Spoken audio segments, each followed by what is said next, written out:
Okay, so let's begin by introducing yourself. Tell me a little bit more about your background, your past experiences, and the projects that you worked on in the last years. Sure. I currently live in Panama City. I have a bachelor and a master's degree in computer science. I've been in the tech industry for the past 10, 11 years. The latest projects that I've worked are on a startup called CaseFriend. I worked there for 7 to 8 years. I'm still a consultant for CaseFriend, but I left the project because I needed to find new challenges, and 7, 8 years on the same project is just too much. I wasn't learning anything new, so I'm looking for a new project that I can dedicate my time to. My tech stack is pretty much PHP, CodeIgniter, Laravel, JavaScript, MySQL, Postgres. I host everything on a Linux server. I use Azure as a cloud service or DigitalOcean, and sometimes AWS. So yeah, in a nutshell, that's pretty much my tech stack and career. Okay, so some behavioral questions now. Tell me a challenging situation that you face. Excuse me? A challenging situation, I, a complex one that you faced in your work. sure. Challenging situation is one time we had too many users using the CaseFern application, and the traffic was too much for the server to handle, and it was making other users not be able to use the service properly. And the reason is because there was a loop that inside that loop was making calls to the database. So imagine the loop is like 10,000 and it's making 10,000 calls to the database, and it was a bottleneck to the application. But finding that area was a little bit hard, but once we found it, we figured out that you can never put a database query inside a big loop. And as soon as we move it outside the loop, it totally fixed the traffic and everything went pretty smooth after that point. But that's just a small example. Okay, awesome. That's it. And now I want to know a time that you failed, a time that you created something that didn't work the way you wanted. Okay, a time that I failed. Sure. So there was one time that I estimated a task the wrong time. So I said to my manager that it's going to take us around 3 weeks to build, when actually the time that I should have given was 2 months. So after the 3 weeks, when we presented the beta version of it, it was too alpha. It was too much beta state, and it wasn't stable enough to be shown. So I would say that's one time I failed, and we didn't really fail on coding wise. We failed on time estimate wise. And then after that, I learned that whenever you estimate, you better estimate more than less. Yeah. Okay. And where do you search for news and updates about frameworks, about packages, and libraries? I mostly use YouTube. I have a specific YouTube email just for technological stuff, and I only follow programming news over there. So anything that comes over there, artificial intelligence, Laravel, React, whatever, I normally go there. Also, I have the same email with a Twitter account in which I only follow programming and technological stuff, and that's how I get my news for new tech stack basically on social media. And Okay. Very good. Let me just change that font. They are. no problem.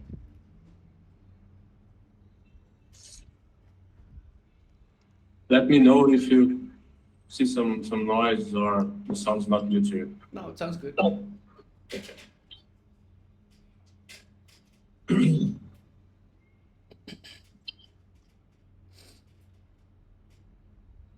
Okay, so before shipping our applications to production or stage environment, we need to test. And there are different ways, different methodologies, and different tools and packages to do it. So tell me your experience with testing. Sure. So on Case Friend, first, when I started, I was the one doing the whole cycle, developing, managing, testing, everything. Later on, we hired testers that started testing manually, but that solution is not something I personally like because we depend on the testers.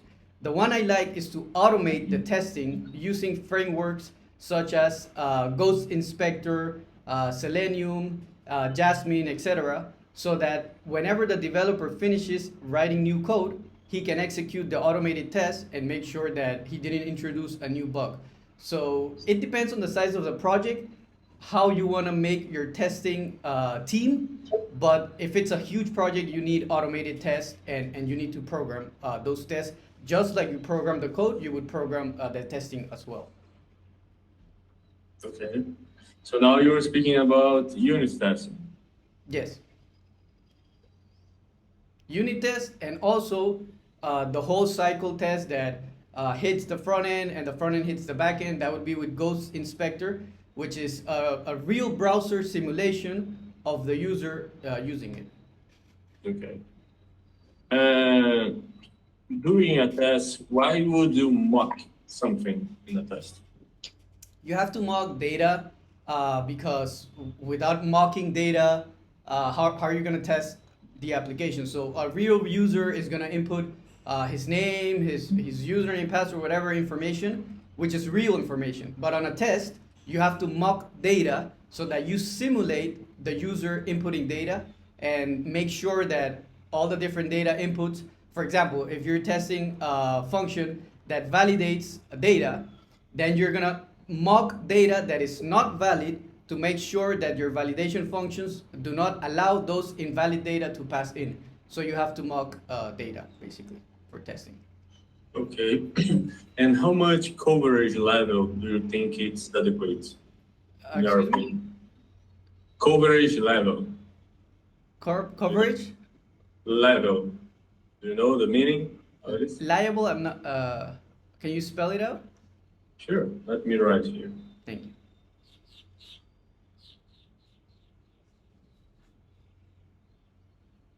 Coverage level. Okay, coverage level. How much of the code coverage level? Okay. I would like to say 100%, but that's not the case because if we start writing 100% of the test, too much time is devoted into testing, and then you get stuck and you don't produce an MVP. We need this is a fast moving world.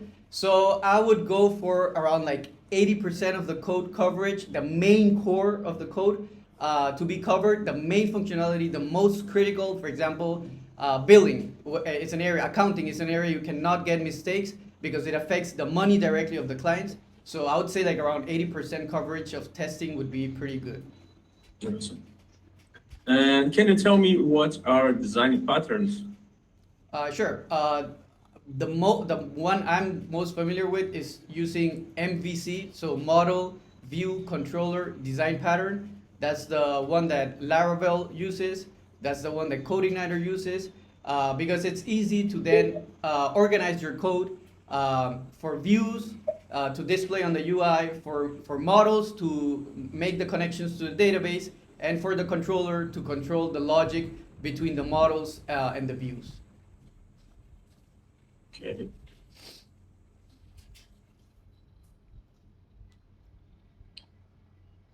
Okay, so tell me your process for documenting an API.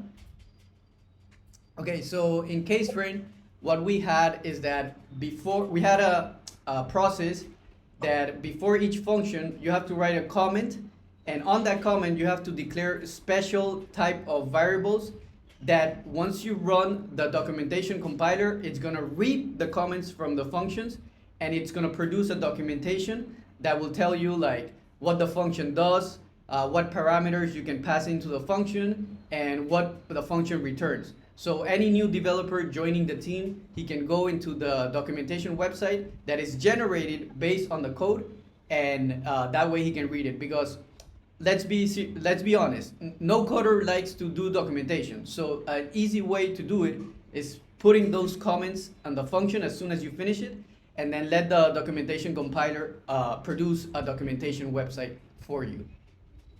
Okay. Okay. So when you work as a team with multiple developers, how can you ensure that everyone is writing the code with the same quality and following the standards? Yes. So the main tool for code sharing is Git. That's the first thing I would do so that everybody is up to date with the code.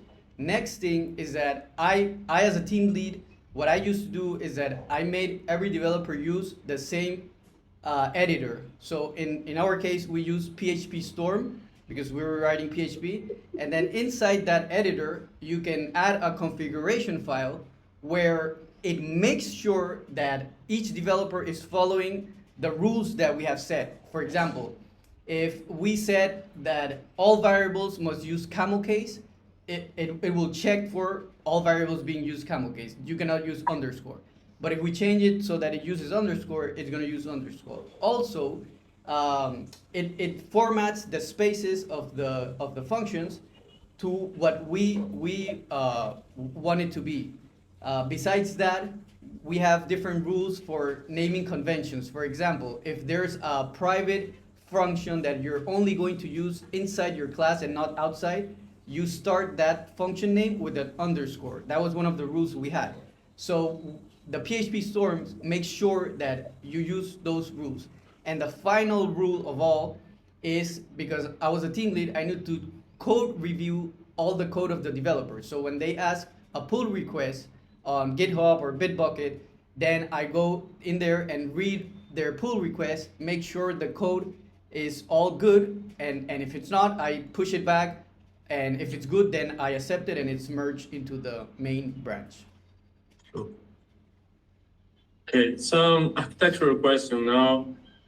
There are different ways to create applications nowadays, but I want to know the difference between monolithic, serverless, and microservices.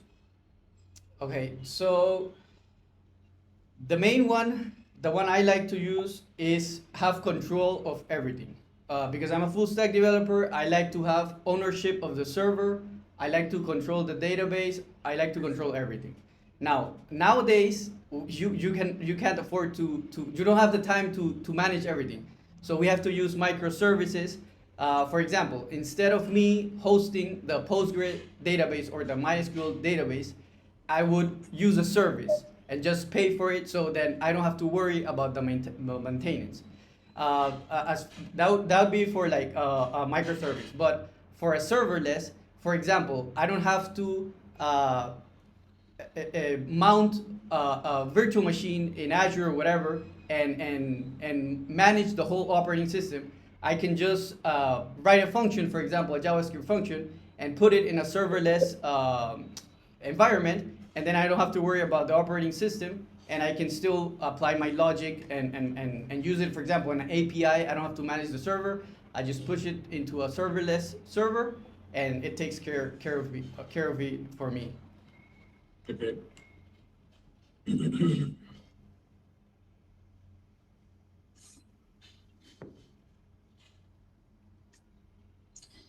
So when our applications are ready to go to production or stage or anywhere live, tell me your process for deploying applications to servers.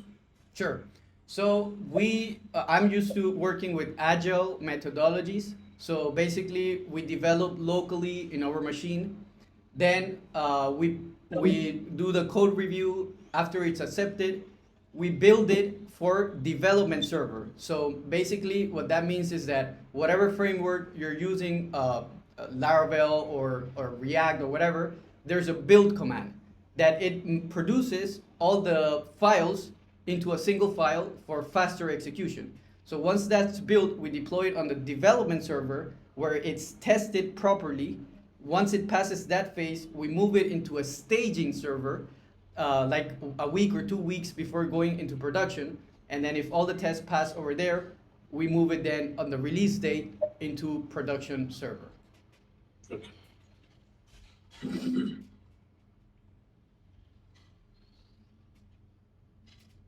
So in Laravel, we have an ORM called development to map and create relation between models. And there are different ways, like one-to-one, one-to-many, and many-to-many. And there's a specific one called polymorphic relation. Do you know and can explain to me what it is? Um, so in PHP on classes, you cannot inherit, uh, you cannot extend from two classes at the same time. You can only do one. But sometimes in database, you have relations that are one-to-many, one-to-one, many-to-many. So in this case, we use the ORM from Laravel to be able to produce all the different type of relationships on the database that we want. So if there's a users table that has access to somewhere else, and we need that access table to use the users column, we create the relationship in the Laravel model so that we know that the user reference in the access table is actually a foreign key to the users table. Okay.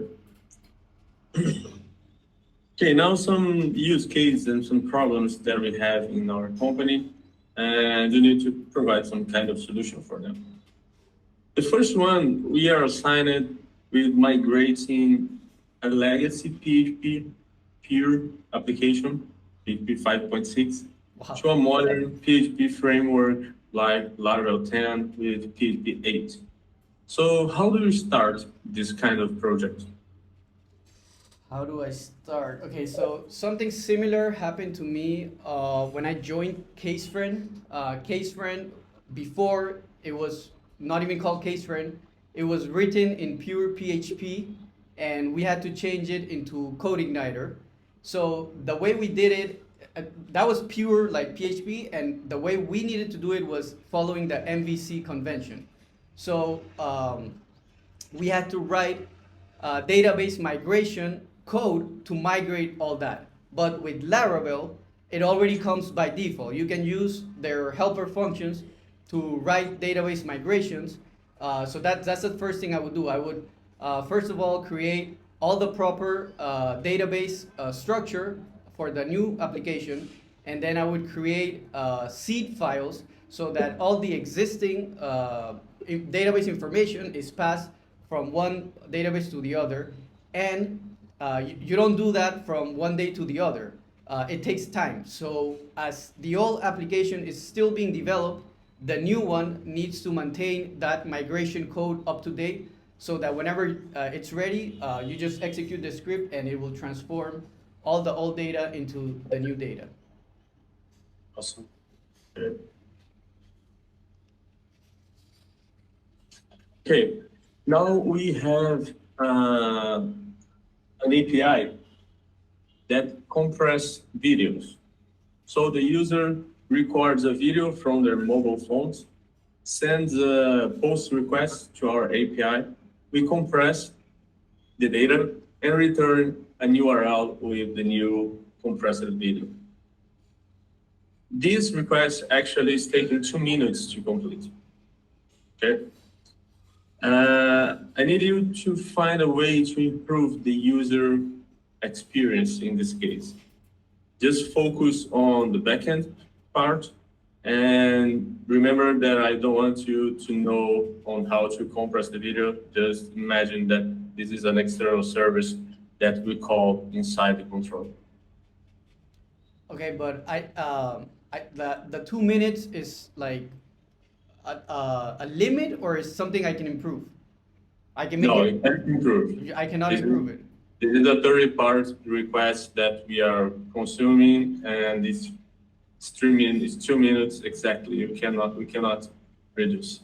Okay, if I can't reduce it, then the user, I would update the UI with a progress bar so that the user knows how much he has advanced or how much time left for the video to download. So, for example, I could just say, we're preparing your video and not let the user know about anything, and he has to wait the 2 minutes. But he might get bored and leave the website or say this website is slow, whatever.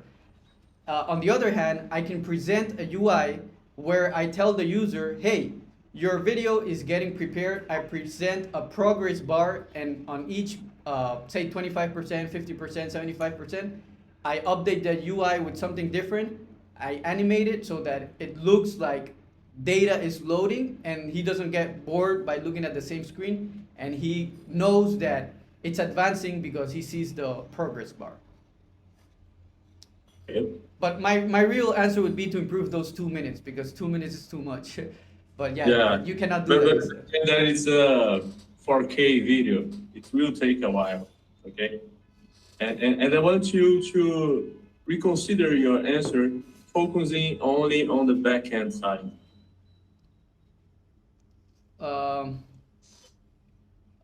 so what I would do in that case, only focusing on the backend side, is that I would send that process into a background so that it starts executing and the user can continue using the website without having to wait for the loading of the video. And then once that process is done, I alert the user and tell him, hey, your video is ready to download.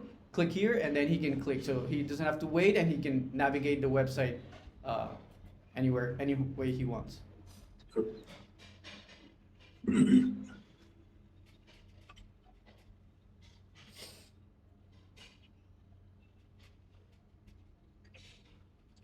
I'm imagining that this application turns out to be a great success.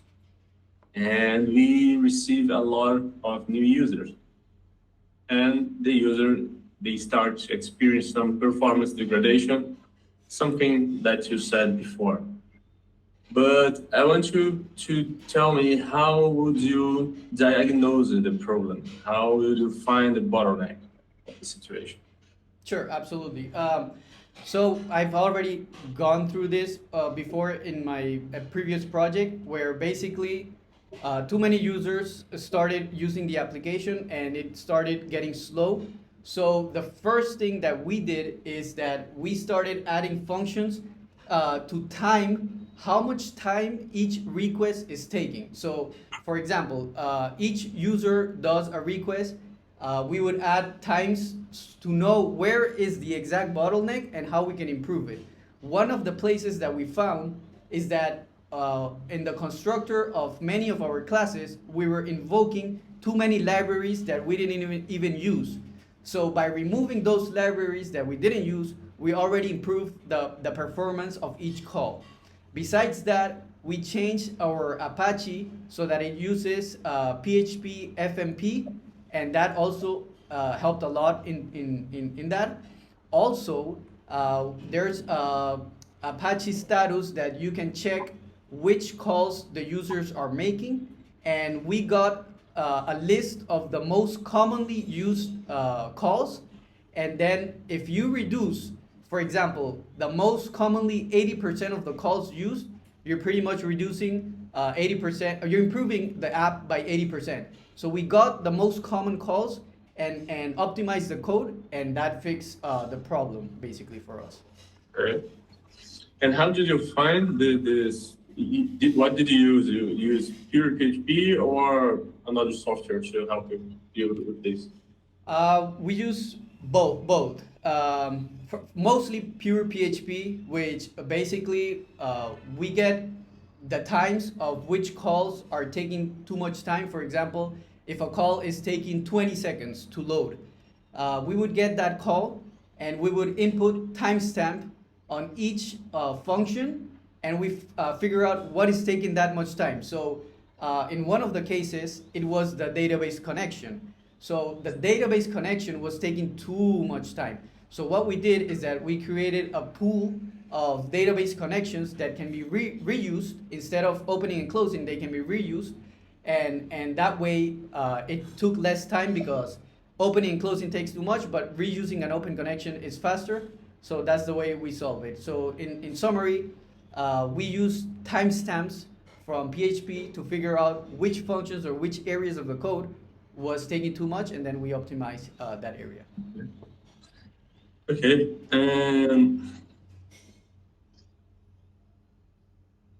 Our application is in production now. We are not actively looking at it because we are working on new features. So how do you know that everything is working? Sure. I had alerts for absolutely everything. With the Azure service or the Azure cloud, for example, you can set if the CPU goes more than 10% for a minute, send me an email. If the memory usage goes above 50% for more than a minute, send me an email. If the disk is running out of space and it's almost 80% filled up, send me an email. So I pretty much had an alert for absolutely everything, and that's how I knew. As soon as it sent me an email, I go into production and fix it and figure out what's going on. Okay, now we are working on a massive multiplayer game. Okay, and we need to create a leaderboard with the top 10 players. But at least we have 1 million active users playing and creating new records all the time. So tell me your strategy to keep this leaderboard updated. Okay. I do understand that there's millions of users playing the game, but normally the top 10 leaderboard doesn't change that frequently. It's the lower part of the table that changes. So I would index their scores on the database with a column or pre-calculated from before, so that I can map the top used players and place them. Because the top 10 players do not change statistic that often. So I would give special service to say the players that have a score more than 50,000, and anybody above 50,000 are the ones that are being recalculated on real time all the time, and the ones that are less than a specific score point are not recalculated all the time because they are the lower part of the table. They don't matter.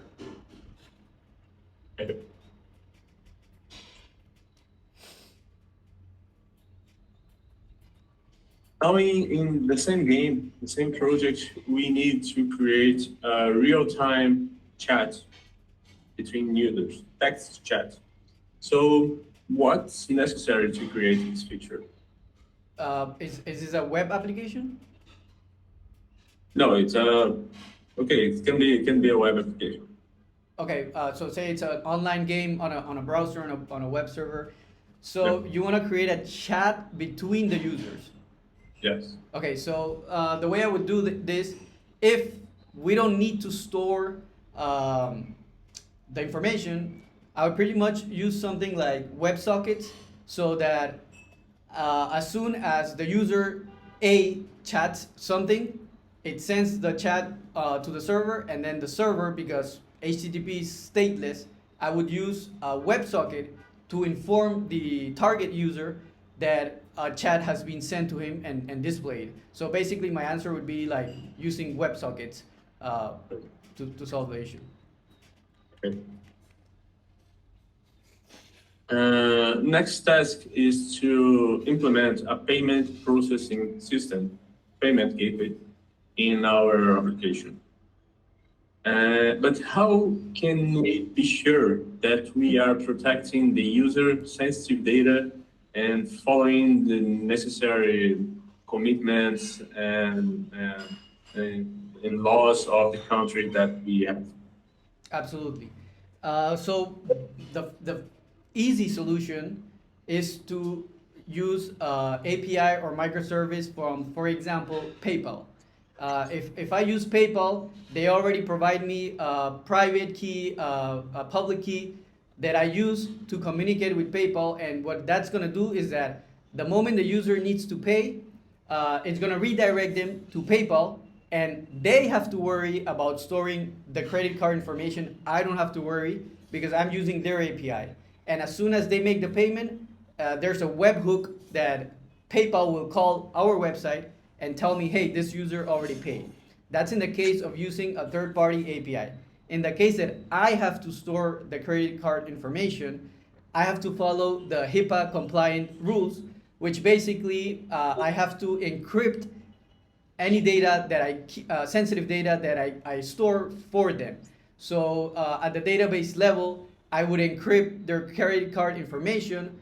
Also, I would not store the complete card information. I would only store like the 4 last digits and manage it that way. But basically, in summary, if I have to store it, I would encrypt anything sensitive in the database, not only on rest, but also on transit, and everything needs to be encrypted. Okay. Okay. Okay. Next one. We are building an e-commerce platform, and we need to implement a personalized recommendation system. So in the end of the web page, we have a section with the most recommended products for you, only for the user that's browsing at the time. So your products are different from mine. Okay? So tell me, how would you create this feature? Okay, so in the previous days, before artificial intelligence existed, what I would do is that each product, I would associate it to tags or keywords that I know. For example, a laptop has keywords such as MacBook, Windows, technology, whatever, anything related to computer. And then if another user buys, for example, a keyboard, he's also going to have similar tags or similar keywords that then I can use to associate new products and show it. But now with artificial intelligence, I'll just feed the whole thing to an AI and let the AI recommend the products.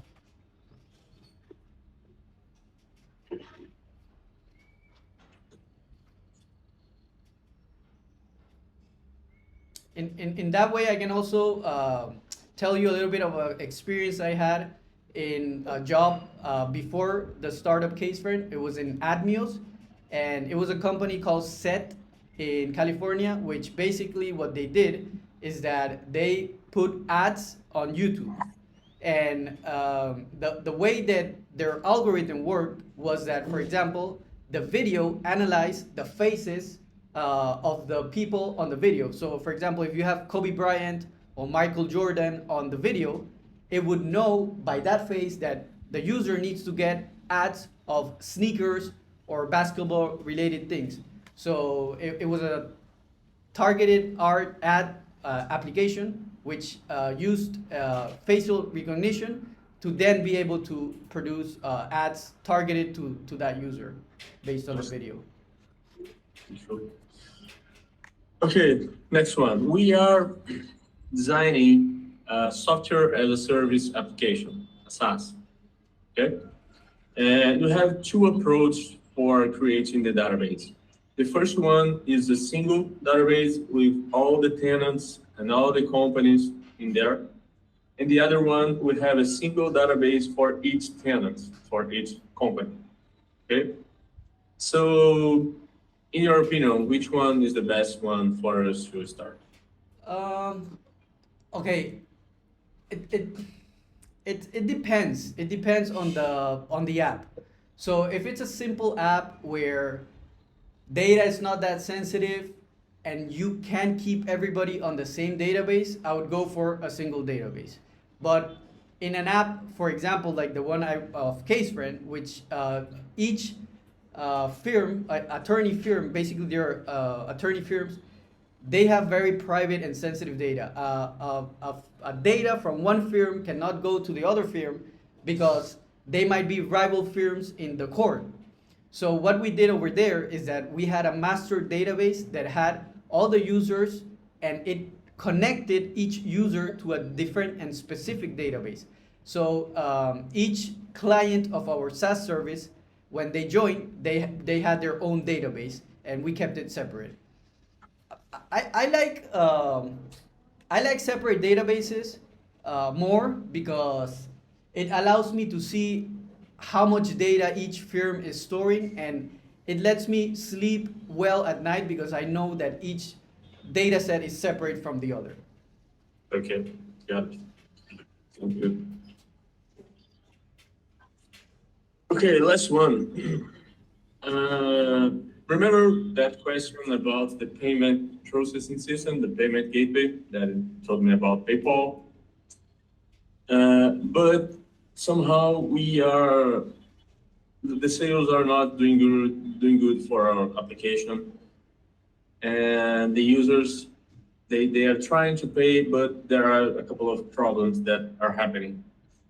So how can you know what's happening? Okay, how can I know what's happening? Okay, so basically using debug logs is what I would do if there's a problem. I'm not sure if you're asking if there's a bug in the code, or is it that users don't like the app and they don't want to pay? No, they want to pay, but they cannot pay. Something is happening. Okay, so I actually have a SaaS going on right now. Maybe you can check it out whenever you have time. That's the website. It's an artificial intelligence website where you get a limited amount of credits to use. But if you're on the paid version, which is very cheap, like $3 a month, you get more credits. So the way we're handling over there is basically I have my own paid user, and I use that account all the time to make sure things are working properly. Besides that, we have logs that tell us if a user is not able to pay. Besides that, we also will add in the future a small chat area where if a user is having trouble, he can always chat, and that's gonna alert my phone, and I can answer right away and make sure that everything is working properly. Besides that, we also are trying to build a community with email and WhatsApp groups where if a user is having a trouble, he can always contact us right away. So those are like non-programming solutions, but programming wise, I have logs and debug that will tell me if something is going wrong. Thanks for your time. It was a great experience for me. Okay, I will prepare your report and send to the guys, and they will provide you the next steps. Thank you so much. You were very nice. Thank you.